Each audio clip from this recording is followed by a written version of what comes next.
सतगुरु के साजे निवाजे प्यारे साध संगत जी, प्यार और सत्कार से कहना धन निरंकार जी। अपना बना के तूने एहसान कर दिया है, ये तेरा शुक्रिया है। क्या थी मैं क्या बनी हूँ, ये बात मैं न भूलूं। चाहे तू जो बना दे, औकात मैं न भूलूं। हम ब्रह्म ज्ञान लेने से पहले क्या थे और ब्रह्म ज्ञान लेने के बाद सतगुरु ने कैसे हमारे भाव बदल दिए, हमारी सोच बदल दी। इस बात के लिए हम सतगुरु का कोटिन कोटिन बार शुक्राना करते हैं। और सतगुरु निरंकार दातार की अपार कृपा से हमें जो खाने पीने पहनने रहने के लिए मिल रहा है, इसके लिए भी हम कोटिन बार शुक्राना करते हैं। सतगुरु की कृपा से ही हम चल फिर उठ बैठ सो जाग रहे हैं। ये सभी क्रियाएं सतगुरु की कृपा से हो रही हैं। सतगुरु निरंकार दातार इसी तरह हर एक जीव पर अपनी कृपा बनाए रखे, सभी को तन मन धन के सुख देते हुए सेवा सिमरन सत्संग के साथ जोड़ के रखे। आज के विचारों का जो टॉपिक है वो भी दासी आप सबके आशीर्वाद से रखने जा रही है। इन विचारों का टॉपिक है कि सफल जीवन का जो मंत्र है वो है कि हम अपने आप को सेवा सिमरन सत्संग में हर पल लगाएं, परोपकार के काम करते चले जाएं। इन श्वासों को हम यूं ही व्यर्थ की बातों में ना गंवाएं। जिस काम के लिए हमें ये मानव जन्म मिला है, इन श्वासों को उसी काम में हम लगाएं। अपनी गृहस्थ की जिम्मेदारियों को पूर्ण करते हुए हम भक्ति भी करें। गृहस्थ की जिम्मेवारियां और भक्ति में बैलेंस बनाकर हम साथ साथ चलते रहें तो दोनों काम होते रहेंगे। गृहस्थ की जिम्मेदारियां भी पूरी तरह से निभती चली जाएंगी और भक्ति भी होती चली जाएगी। हम हर पल सतगुरु निरंकार दातार का आशीर्वाद लेते रहें। इन्हीं की कृपा से हम तो सजे हैं, मोसो गरीब करोड़ पड़े हैं। हम तो इन्हीं की कृपा से सजे हैं। इन्होंने हम पर कृपा की है, हमें अपने चरणों से लगाया है। हम सतगुरु का शुक्रगुजार हर पल करते हैं, हर श्वास में इसका शुक्रगुजार करते हैं।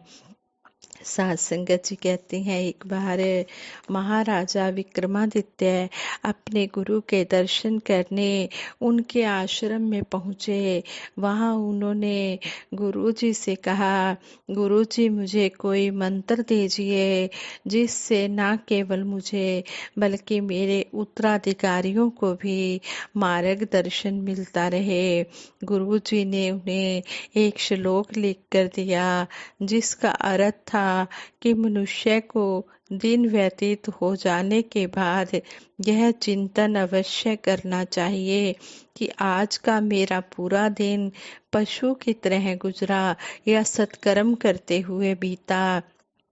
बिना समाज सेवा परोपकार आदि के तो पशु भी अपना गुजारा करते हैं, जबकि मनुष्य का कर्तव्य तो अपने जीवन को सफल करना है।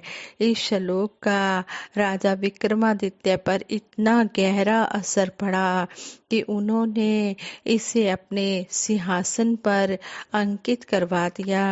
अब वह डेली रात को यह विचार करते कि उनका दिन अच्छे काम में बीता या नहीं।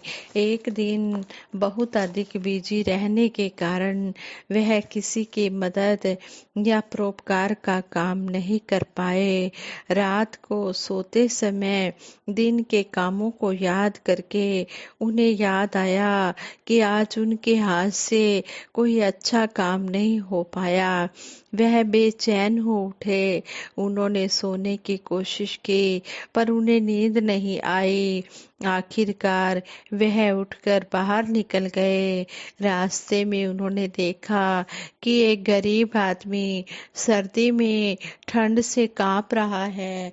उन्होंने उसे अपने उन्होंने उसे अपना दोशाला उड़ाया और राजमहल में लाकर खूब सेवा की। अब उन्हें इस बात का एहसास हुआ कि उनका दिन अच्छा बीता।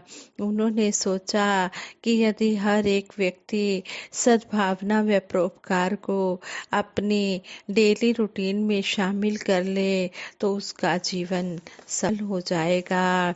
सतगुरु का संसार में आने का उद्देश्य मानव मात्र का कल्याण करना होता है। इस लक्ष्य को लेकर सतगुरु की कल्याण यात्राएं लगातार चलती रहती हैं। ये यात्राएं युगों युगों से चलती आ रही हैं। भगवान श्री राम जी, भगवान श्री कृष्ण जी, श्री गुरु नानक देव जी महाराज आदि की यात्राओं का मूल कारण भी मानव कल्याण ही था। कहा भी गया है कि साधु चलता भला, गंगा बहती भली। सरिता और साधु का स्वभाव होता है लगातार चलते रहना। कोरोना महामारी के दौरान सब कुछ जब थम गया था, उसकी पीड़ा से धीरे धीरे ऊपर रहा मानव महामारी द्वारा दिए गए असहनीय जख्मों को अब भी सहला रहा है। जिन परिवारों ने अपना कोई प्रिय सदस्य खोया है, उसका दर्द तो वो परिवार ही जानता है या सतगुरु निरंकार जानता है। ऊपर से समय की चोट इतनी कठोर कि परिजनों के विछोड़े के पलों में कोई अपना निकट आने की भी सोच नहीं रहा था। सत्संग विधिवत रूप से शुरू होने के साथ ही जब सतगुरु माता सुदीक्षा जी महाराज की कल्याण यात्रा कार्यक्रमों की अनाउंसमेंट हुई तो प्रेमा भाव से भरे भगत सतगुरु की चरण धूल लेने उमड़ पड़े। यूरोपियन देशों की कल्याण यात्राओं के तुरंत बाद मुंबई के उस विशाल समागम मैदान में सत्संग समारोह का आयोजन हुआ, जहां महाराष्ट्र का प्रांतीय संत समागम आयोजित होता रहा है। कहते हैं कि विशाल जनसमूह ने उत्साह के साथ वहां पहुंचकर सतगुरु माता जी का आत्मीय स्वागत किया। कोरोना महामारी के कारण जो संत बिछुड़ गए, उन्हें हृदय की गहराइयों से याद करने के साथ मानवता की सेवा में नए उत्साह के साथ आगे बढ़ने का संकल्प लिया गया। यह संकल्प सिर्फ शब्दों में नहीं है, बल्कि यह भक्तों के हृदय में उफनते प्यार का जोशीला उफान है, जिसने पीड़ित मानवता को प्यार, सत्कार, मिलवर्तन और सद्भाव भरे दिलों के साथ सबका सहारा बनना है। संत मानवता की फुलवारी को हरा भरा और रंग बिरंगे फूलों की खुशबू से सराबोर रखते हैं।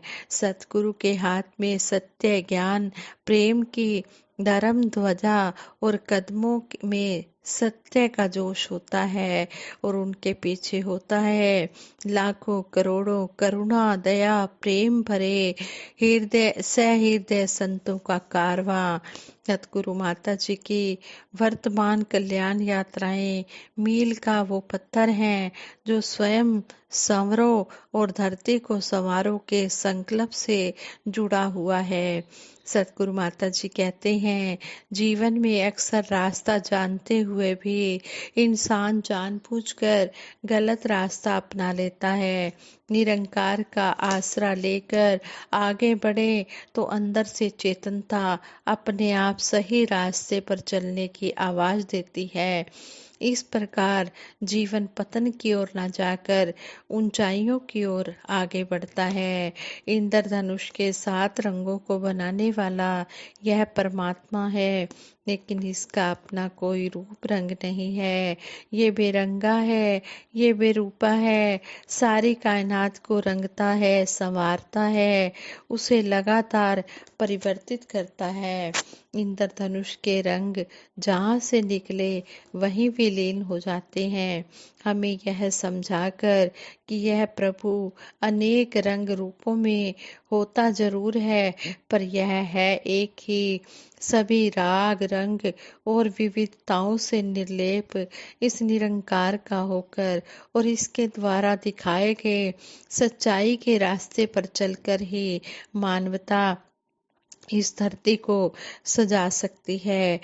फैसिलिटीज, मौसम और समय कुछ भी हो, पर सतगुरु माता जी ने हमेशा यही समझाया है कि हमने अधिक से अधिक भक्तों तक पहुंचने के लिए समय और स्थान का चयन इस रूप में करके सबको खुशी देनी है। हमें सतगुरु की बख्शी हुई इन रहमतों ने से अपने जीवन को धन्य करना है। सतगुरु सच्चे पातशाह सारे संसार में सत्य का प्रचार कर रहे हैं, बिना रुके बिना थके चलते जा रहे हैं और उनका यही है कि हमने मानवता का कल्याण करना है। सतगुरु माता जी, निरंकारी राजपिता जी दिन रात मानवता के कल्याण में लगे हुए हैं और कर्म करके दिखा रहे हैं और हमें भी यही कह रहे हैं कि मानवता की हमने सेवा करनी है। कहते हैं कि सबसे बड़ा धर्म यही है कि हमने परमपिता परमात्मा को पाना है और सबसे बड़ा कर्म यही है कि हमने मानवता की सेवा करनी है। शहनशाह बाबा अवतार सिंह जी महाराज हमें संपूर्ण अवतार बानी के शब्द द्वारा भी समझाते हैं। गुरु चरनादि तूड़ी लेके मल मल के स्नान करो, तन मन धन साधा तो अपना खुशी खुशी कुर्बान करो। कि हमने गुरु चरणों की धूड़ी लेकर मल मल के स्नान करना है और अपने तन मन धन को हमने खुशी खुशी संतों महापुरुषों के मानव कल्याण में लगाना है। साथ संगत जी, कितना सुंदर हमें सतगुरु समझा रहे हैं, हमें एग्जाम्पल देकर भी समझा रहे हैं, कर्म करके भी समझा रहे हैं। हमने इन बातों को अमली जामा पहनाना है। कहते भी हैं कि अमला नल होणगे नबेड़े, जात तेरी किसे पूछनी नहीं। अमल करने से ही बात बनेगी। ये जाते पाते ये इंसान ने नहीं बनाए, ये जाति पाति तो इंसानों ने बनाई है। भगवान ने तो सभी को एक जैसा बनाकर भेजा है। भगवान ने तो सभी को 5 तत्वों का पुतला बनाकर ही भेजा है। सभी में एक जैसा ही खून है, सभी के एक जैसे ही अंग लगाए हैं। इसलिए सतगुरु ने तो सभी को समदृष्टि से देखा है और देख रहा है। ये मानव ही है जो मन में दीवारें खड़ी कर लेता है। इन दीवारों को तोड़ने के लिए पुल बनाकर सतगुरु हमें ये कर्म करना सिखा रहे हैं कि मानव को मानव हो प्यारा, एक दूजे का बने सहारा। कि हमने मानव के साथ प्यार करना है और एक दूसरे का सहारा बनते हुए हमने इस जीवन को बिताना है। दास संगत जी, विचार करते हुए दासी से बहुत सी गलतियां हुई होंगी, उन गलतियों के लिए आप जी क्षमा कर देना और आगे के लिए सुमत बख्शना। सास संगत जी, प्रेम से कहना, धन निरंकार जी।